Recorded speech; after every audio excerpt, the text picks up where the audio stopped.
the attack on Baltimore calls for a combined land and sea assault. By 7 a.m. the next morning, as 50 naval ships head up the Chesapeake, 4,000 British infantry troops and Royal Marines form at North Point and begin their march to Baltimore.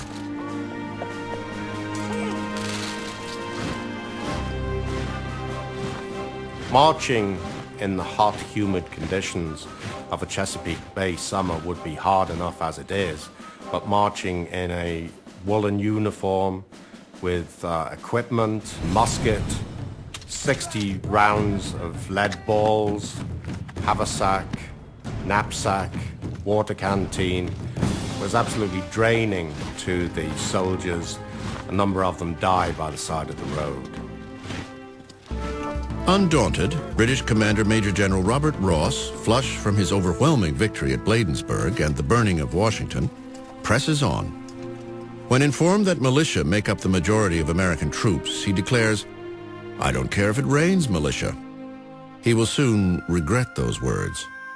This time, Ross will face off against American General John Stricker, a leader with a very different attitude than his colleagues in Washington. Stricker is determined that this time the militia won't run like sheep chased by dogs as they had outside the Capitol. Outnumbered, outgunned, and knowing that they are now facing the best army in the world, Stricker instead gives his men a different order: attack. The militia are not prone to stand a bayonet attack in the daylight, let alone in the dark, so Stricker realizes he must act. He sends an expedition forward of riflemen, cavalrymen,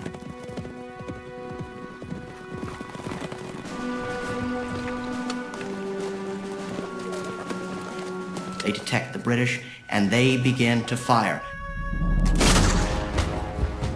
The Battle of North Point is now joined.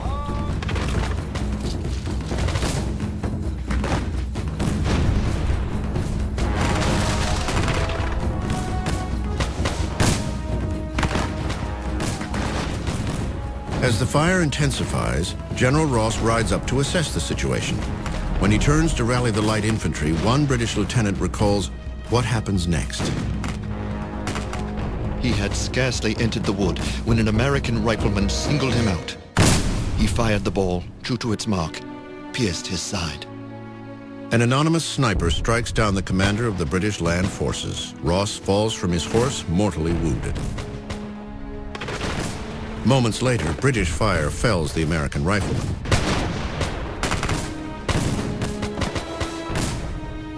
Growing weaker, Ross issues his last order.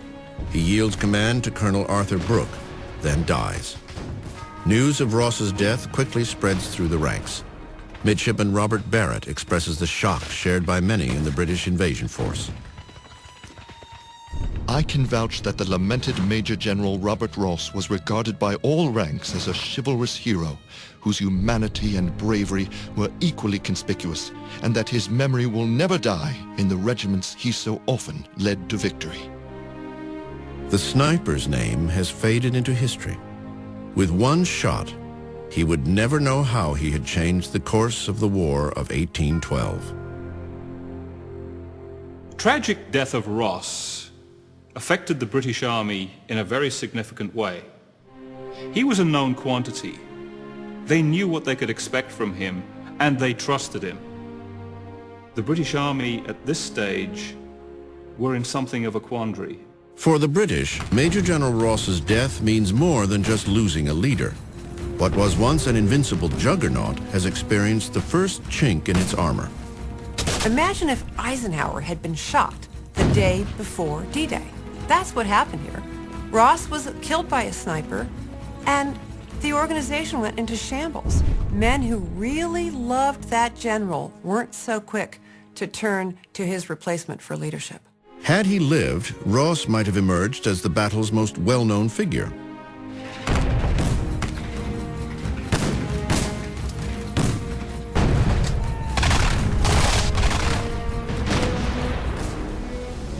But now, that distinction will belong to a lawyer detained on an American truce vessel several miles away.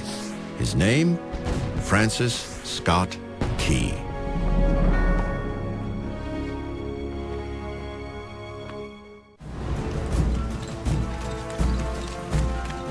The British invasion force continues its combined naval and land attack on Baltimore. Their battle plan suffers a significant early blow when a bullet from an American sniper kills General Robert Ross. The loss of their commander has sent shockwaves through the British Army. Ross is temporarily replaced by Colonel Arthur Brooke, an able but cautious leader. The British quickly realize that this will be a very different battle than the one just a few weeks earlier. Brooke is in a quandary. He's against a much stronger American position than at Bladensburg. Stricker knows his business. Stricker anticipates Brooke's moves. He seems to read him like a book.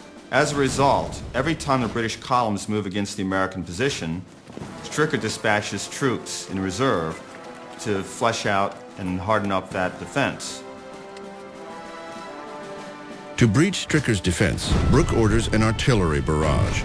Bursts of projectiles and Congreve rockets cause confusion in the American ranks. Through clouds of musket smoke, British Lieutenant George Gleig remembers the fog of war. Volley upon volley having been given, we were now advanced within less than 20 yards of the American line. Yet such was the denseness of the smoke that it was only when a passing breeze swept away the cloud for a moment that either force became visible to the other.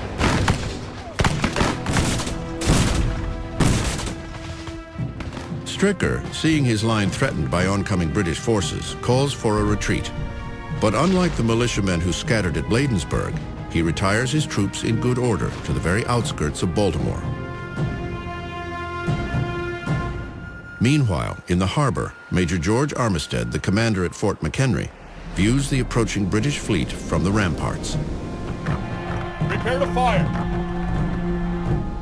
Sir, we're out of our range! Give your guns full elevation.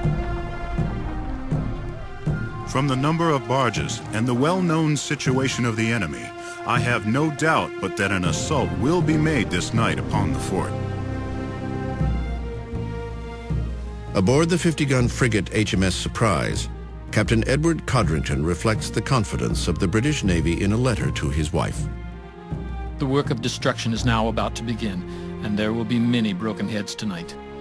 The bomb vessels, brigs, the frigates are all pushing up the river with an eagerness which must annoy the enemy, I presume as much as it delights me.